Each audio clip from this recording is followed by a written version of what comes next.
चला विद्यार्थी मित्रांनो, आज आपण 7वी भूगोल या विषयाचा आपण अभ्यास करणार आहोत. योग्य पर्याय निवडून वाक्य पूर्ण करा. हवा प्रसरण पावली की विरळ होते. वारे हवेच्या जास्त दाबाकडून हवेच्या कमी दाबाकडे वाहतात. उत्तर गोलार्धात विषुववृत्ताकडे येणारे वारे पृथ्वीच्या परिवर्तनामुळे पश्चिमेकडे वळतात. भारतीय उपखंडावरून वाहणाऱ्या हंगामी वाऱ्याची दिशा हिवाळ्यात ईशान्येकडून नैऋत्येकडे असते. गरजणारे 40 वारे दक्षिण गोलार्धात 40 अंश दक्षिण अक्षवृत्ताच्या भागात वाहतात. मोसमी वाऱ्याचा परिणाम भारतीय उपखंड येथे आढळते. नैऋत्य मोसमी वारे बाष्पयुक्त असतात. ईशान्य मोसमी वारे कोरडे असतात. कॅरिबियन समुद्रात निर्माण होणारी चक्रीवादळे हरिकेन्स नावाने ओळखली जातात. त्यानंतर बेसॉल्ट या मूळ खडकाचे विदारण होऊन काळी मृदा तयार होते. मध्य प्रदेशातील पाण्याचा निचरा होणाऱ्या मृदेत बटाटा पिकाचे उत्पादन होते.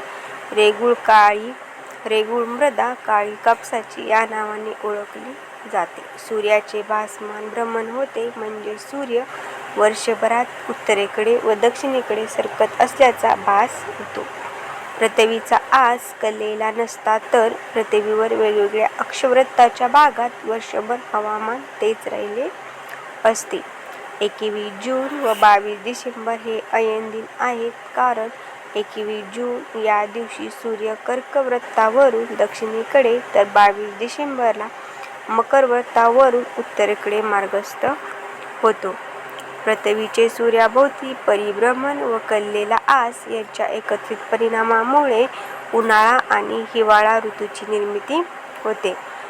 सखोल शेती या शेती प्रकारात पीक बदल केला जातो. शेतीसाठी प्राणी, अवजारे, यंत्र व मनुष्यबळाचा वापर होतो. भारतात शेतीचा विकास झाला आहे, कारण भारतात अनुकूल मृदा, पाणी इत्यादी अनुकूल घटकांची उपलब्धता आहे. भारतात शेतीमध्ये आधुनिक पद्धती व तंत्रज्ञानाचा वापर करणे गरजेचे आहे, कारण लोकसंख्या वाढ व शेतीवर आधारित उद्योग आहेत. समोच्च रेषा एकमेकींच्या जवळ असतील तर तेथील उतार तीव्र असतो. नकाशावर समोच्च रेषा समान उंचीच्या ठिकाणांचे प्रतिनिधित्व करतात. समोच्च रेषातील अंतरावरून उताराची कल्पना करता येते.